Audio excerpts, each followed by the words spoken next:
We're joined now by Senior Advisor to the President, Valerie Jarrett.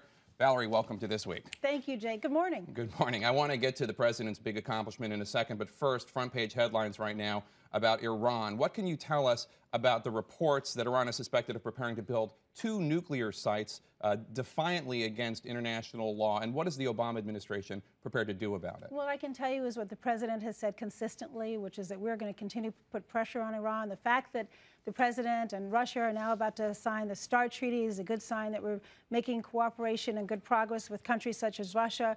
We're going to have a coalition that will really put pressure on Iran and try to stop them from doing what they're trying to do. You talk about we're going to have a coalition that will do that. The President Obama set a deadline for President Ahmadinejad of Iran at the end of 2009. We're now about a quarter of the way through 2010. Still no major international cooperation putting pressure on Iran. You know a little bit about Iranian culture. Don't you think that this in some ways conveys weakness or the inability to rally international support? Quite the contrary. In fact, over the last year, what we've seen when the President came into office, there was a unified Iran. Now we're seeing a lot of divisions within the country, and we're seeing steady progress in terms of a world coalition that will put that pressure on Iran. So no, I think that we have a strong force in the making, and Iran will back down. When are we going to see sanctions in the United Nations? Well, we'll see. As I said, we have a START treaty. That's good progress. We have a number of countries, 44 countries, coming to the United States at the request of the President to focus on nuclear proliferation. And as we begin to forge those relationships and they strengthen, that will enable us to put the pressure we believe is necessary on Iran. Okay. Turning to the President's big achievement of the last week, health care reform, let me show you some numbers from today's Washington Post that indicates that 50% of the American people oppose this new law, 46% support it. Those can't be numbers that you're happy about for the President's major domestic legislation. Well, look, the fact of the matter is this has been a long and challenging process. There's been a lot of negative rhetoric that we've heard around the country, but what we are sure of is that as the American people begin to understand what's in this package, when they begin to see the benefits, when small businesses are able to take tax deductions and hire new employees as opposed to having to struggle to make ends meet, as the mothers who have children with pre-existing conditions are now going to be covered and not be discriminated against by their insurance companies, as we begin to put in more practices so that the premium costs don't escalate and the out-of-pocket costs come down, not to mention the enormous way that we're going to bring down the national deficit as a result of health care reform. We are confident that the American people will support this. It's good for them.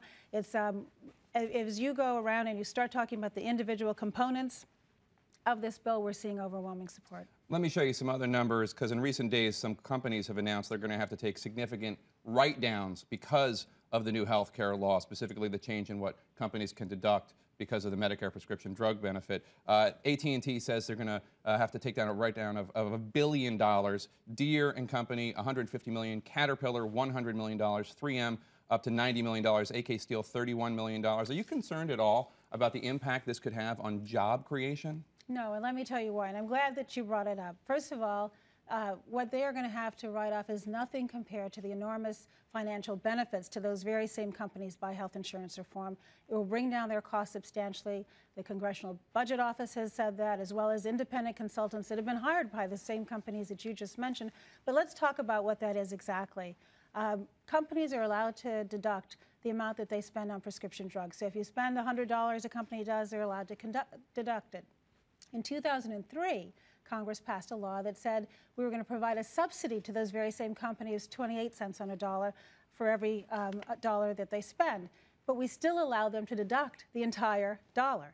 And so what we're saying now is that you're not going to be able to both take the 28 cents subsidy from the federal government and deduct the entire amount. And so I think it's fair, and I think if you look at the other ways that they're helping business, there's going to be a $5 billion pool for reinsurance. We're taking a number of measures that will dramatically reduce the cost of business. So on balance, business will come out way ahead. And that was one of the President's objectives. And a final point on this is we had many conversations with the Business Roundtable, a group that represents the 200 largest companies in the country. They said, look, would you mind if could you push it back another year so that the effective date is in 2013, not 12? And we did that, but keep in mind, I mean, where I come from, $1 billion is still a lot of money, but the fact of the matter is AT&T, that's the amount that's calculated that they would pay beginning in 2013 over a 30-year period. Okay, this is a very large and bold and wide-reaching piece of legislation, and obviously CBO, the Congressional Budget Office, and others can predict what's going to happen, but we don't really know what's going to happen. Is the president willing to go back and fine-tune or change parts of the legislation if there are side effects, if there are things that don't work out the way we want them to work out? Well, look, let's try what we've put in place. As a past practice, the Congressional Budget Office tends to be very conservative, and usually the cost savings are even greater. But as with any big piece of legislation, down the line, if we want to make refinements and be flexible, of course. Okay. But I think a lot of hard work has gone into this plan. It's been an arduous process. The president has listened to all voices. We have made numerous improvements to the plan as a result of that process. Now let's let it work. In the wake of the healthcare reform legislation, there have been threats of violence and some acts of violence against members of Congress. And in this fundraising solicitation I want to ask you about, this is from the president's political arm, Organizing for America. It used to be Obama for America. Mitch Stewart, the director, writes, in this fundraising solicitation, a conservative blogger posted the home address of Congressman Tom Perriello, urging Tea Partiers to drop by. Other members have had death threats. Democratic offices have been vandalized. Please chip in $5 or more to defend health reform and those in Congress who fought to make it possible. Obviously, those threats and the acts of violence should be condemned. They're not appropriate. But is it appropriate for Democrats to try to raise money off of those threats? Look, let's go back to the threats for the second. I think that what's great about our country is that we're able to have an open and free debate about issues and ideas. And then once a decision is made, we always come together and move forward. And what the president is interested in doing is moving forward. This is a major accomplishment. Right, but what about trying to raise money off of the threats? Is that appropriate? You know, I can't comment on what the political arms are doing. What I can tell you is where the president is, and what the president is interested in doing is moving forward with our next challenge. Healthcare was a huge accomplishment, but we still have many challenges ahead of us. We signed a jobs bill last week. That's really important to provide tax credits to small business. We now have, the president will be signing as a result of the reconciliation bill for healthcare and education, providing help for kids to go to college. We want to increase the number of children who are able to graduate from college, and funds for teacher training and for community colleges, and enabling our kids to get scholarships. There's so many important things ahead, not to mention regulatory reform. So I think the president's view is let's be positive, let's move forward, and let's improve our country. We only have time for one last question. I want to talk about the tensions with Israel that have emerged in the last few weeks. President Clinton perhaps came closer than any other president when it came to bridging the divide between the Israelis and the Palestinians. And he said this about negotiating peace between Israel and the Palestinians.